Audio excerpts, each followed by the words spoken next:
Hello. देखिए दोस्तों, रीट मुख्य परीक्षा का फाइनल परिणाम जो है जारी हो चुका है और उनको जॉइनिंग भी मिल चुकी है और जिनका सिलेक्शन हो गए हैं उनको बहुत बहुत बधाई, हार्दिक शुभकामनाएं। आप देश के भविष्य को बनाने जा रहे हैं, क्योंकि बच्चे देश का भविष्य होते हैं, तो उनको आप शिक्षित करने जा रहे हैं।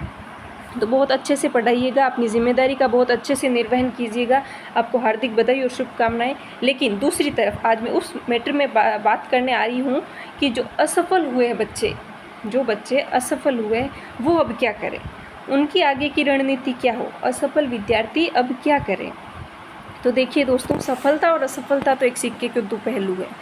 ज़रूरी नहीं है कि आपको हर बार सफलता ही मिले, कई बार आपको असफलता का सामना भी करना पड़ता है। तो मेरा तो यही कहना है कि निराश होने की ज़रूरत नहीं है, क्योंकि यही सही समय है तैयारी करने का, यही सही समय है तैयारी करने का,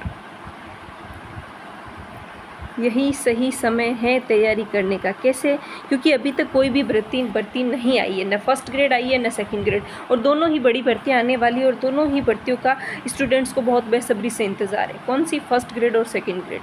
देखिए दोस्तों, आप इस माहौल में मत रहिए कि भर्ती कब आएगी कब आएगी, एक दूसरे को मैसेज कर रहे हो, फ़ोन कर रहे हो, पूछ रहे हो भर्ती कब आएगी भर्ती कब आएगी।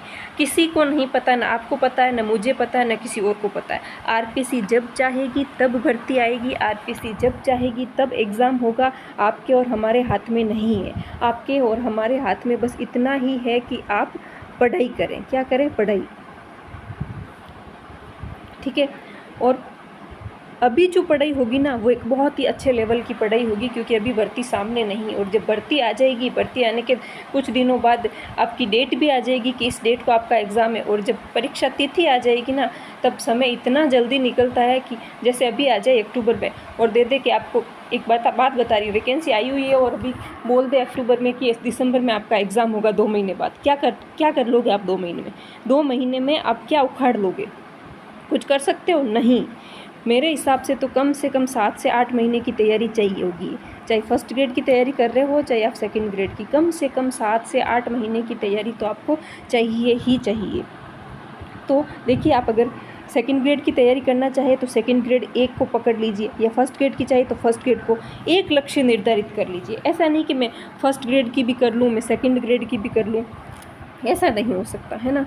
तो आप अपना लक्ष्य एक निश्चित कीजिए, मतलब कि एक वैकेंसी को अपना लक्ष्य बना लीजिए, है ना, और उसकी तैयारी में जी जान लगा दीजिए।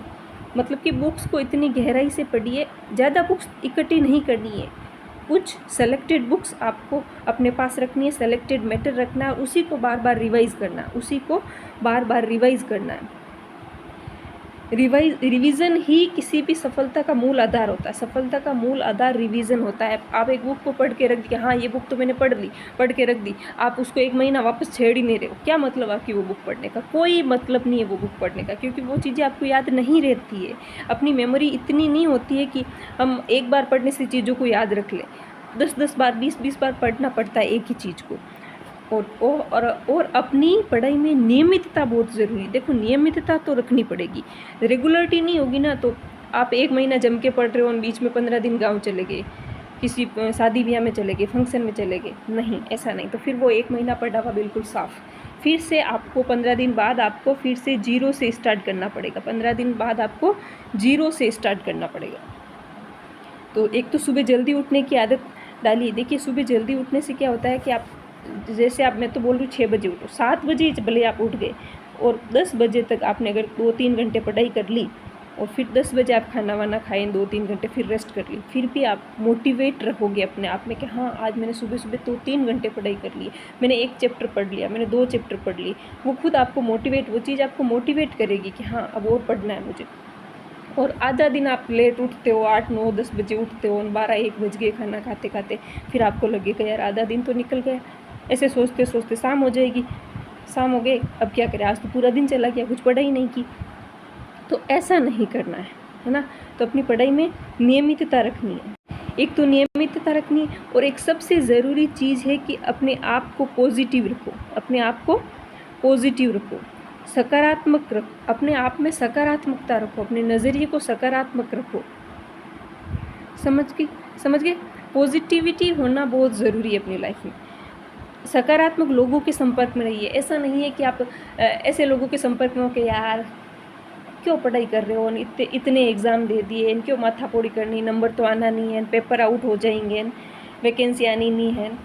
वो नकारात्मक बातें आपके अंदर नकारात्मकता पैदा करती है और आप मतलब कि पढ़ाई करने का मन होते हुए भी आप नहीं पढ़ाई कर पाते हो। तो ऐसे लोगों से दूर रहो, अपने आप को सकारात्मक लो। हाँ, बिकने दो, पेपर बिक जाए, बिकने दो। पूरे 1000 एक सब्जेक्ट ही 1000 पोस्ट समझ लो आप। जैसे जैसे हिंदी सब्जेक्ट है, फर्स्ट ग्रेड सेकंड ग्रेड जिसमें भी, उसमें आप मान लो 1000 सीट आएगी, 1000 की 1000 तो बिकेगी नहीं, 900 बिक जाएगी। मैं तो बोल रही हूँ 999 बिक जाएगी। आप ये सोचो कि एक सीट मेरी फिक्स है, एक सीट मेरी फिक्स है। अगर ऐसा नज़रिया रखोगे ना तो आपको सफल होने से कोई नहीं रख सकता, कोई भी नहीं रोक सकता। अगर आप सोच लोगे कि यार सीटें तो बिक जाएगी, नहीं। जो देखिए गलत काम करता है ना वो ज़िंदगी में कभी खुश नहीं रह सकता। ये आप हमेशा याद रखना। ऊपर वाला है ना, ऊपर वाला सब नोट करता है। अपन कोई चीज़ नोट करते हैं ना, इसने मेरे साथ ऐसा किया, इसने मेरे साथ ऐसा किया, याद रखते हैं ना, तो वैसे ऊपर वाला सब कुछ नोट करता है। ऊपर वाला सब कुछ नोट करता है और जब थप्पड़ मारता है ना तो अच्छे सी रास्ते पे आ जाते हैं। तो गलत करने वालों के साथ तो हमेशा गलत होता है। हमेशा ये याद रखना आप कि आप 20-20 लाख रुपए दे के नौकरी लग गए, नहीं, वो ज़िंदगी में नौकरी भले ही उनको मिल गई, वो ज़िंदगी में खुश नहीं रह पाएंगे। ये आप याद रखना ये बात। तो देखिए मेरा तो एक ही कहना है कि लक्ष्य एक निर्धारित कर लीजिए। अपना लक्ष्य एक लक्ष्य निर्धारित कर लीजिए, चाहे वो फर्स्ट ग्रेड हो चाहे सेकंड ग्रेड हो, और उसमें बस जी जान लगा दीजिए। मेहनत में कोई कमी नहीं रहनी चाहिए, मेहनत में कोई भी कमी नहीं रहनी चाहिए। Thank you so much. मिलते हैं नेक्स्ट वीडियो में। इससे पहले आपसे एक रिक्वेस्ट है कि वीडियो को पूरा देखा कीजिए, चैनल को सब्सक्राइब कीजिए, वीडियो को लाइक कीजिए और सपोर्ट कीजिए। Thank you so much. मिलते हैं नेक्स्ट वीडियो में।